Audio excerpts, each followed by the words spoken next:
think it's probably kind of a boring answer to say more of the same, but for 2019, I think we're going to see even less focus on individual technologies, even less focus on hardware, and much more about the total solution. Utilities are starting to switch on to different uses for their data, but like I said, it's generational. So I think we'll see much more focus on individual applications, solving small problems well, and then building on that with each kind of iteration.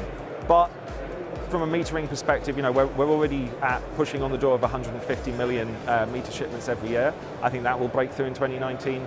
And like I said, 700 million already installed. I think the 1 billion number is only a couple of years away.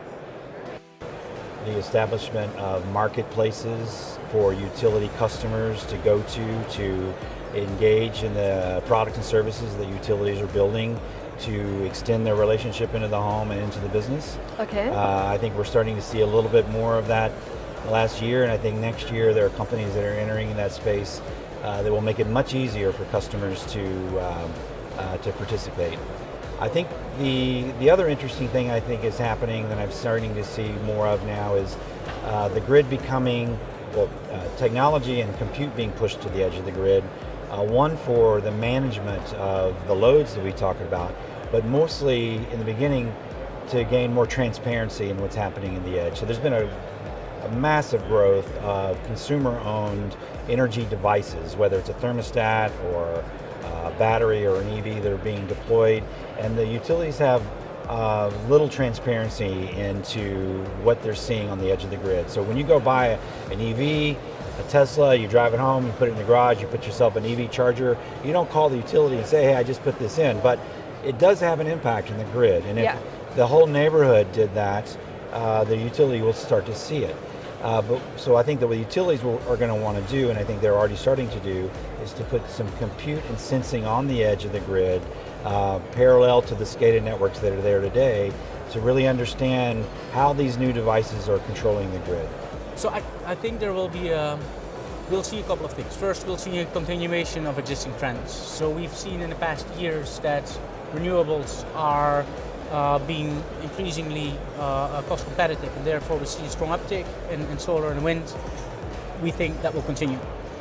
Now, on top of that, we think that on the demand side, governments will increasingly introduce quite tight decarbonization policies. We see already that governments are trying to look for ways to actually live up to the targets that they've committed to 3 years ago in Paris.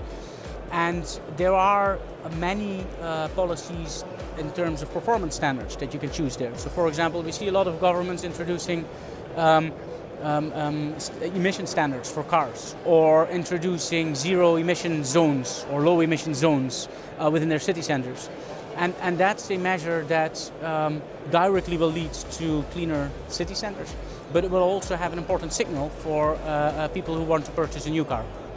And similar or equivalent policies you can think of in the built environment for space heating, and potentially even for industry, where many industrial sectors, particularly in Europe, are becoming more involved in the discussions around their role to decarbonize.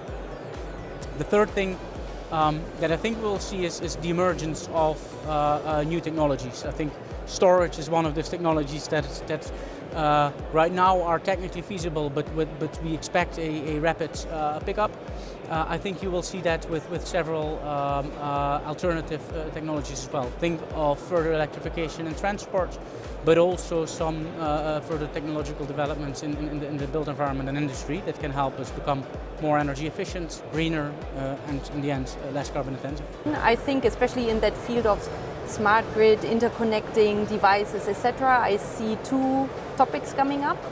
One is, which is already increasingly also here around at European Utility Week, is the e-mobility topic. Yeah. It's like electric cars are increasing coming into the market, and then you need the charging stations. Then it's about how to balance the grids with all the charging stations and all the cars being connected. I think that's one hot topic. The next one, I think, is the topic of security.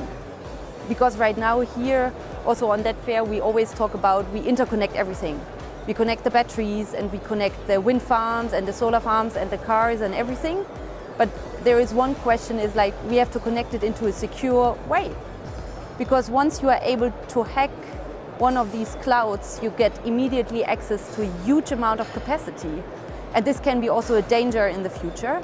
So I think this topic security will and also has to be more and more important for next year.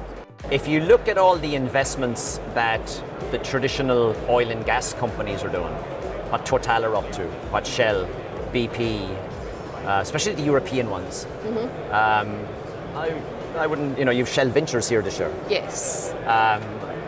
We'll have a utility show next year, and I think we talk about the blurring between what's a utility and whatever. Well, oil and gas and utilities are blurring quite a lot.